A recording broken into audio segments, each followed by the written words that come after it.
আজকের রেসিপি শাহি মালাই পনির বা নিরামিষ পনিরও বলা চলে। এর জন্য পনির নিয়েছি, কাজু আর পোস্ত একসঙ্গে শুকনো বেটে নিয়ে ওতে খানিকটা কিশমিশ আর দই দিয়ে দিলাম, দিয়ে একসাথে মিশিয়ে ওটাকে বেটে নিলাম।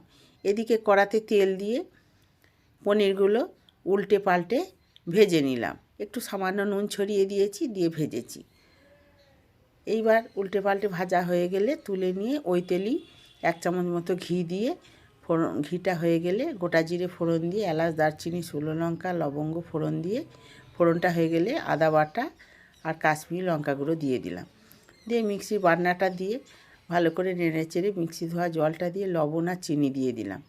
লবণ চিনিটা দিয়ে এবার গরম মশলা দিয়ে দিলাম, দিয়ে পনিরটা দিয়ে বেশ করে 5 মিনিট ফুটে উঠলে এবার কসুরি মেথি ছড়িয়ে নামিয়ে নিলাম। আমাদের পনির রেডি। এইভাবে করে দেখতে পারেন।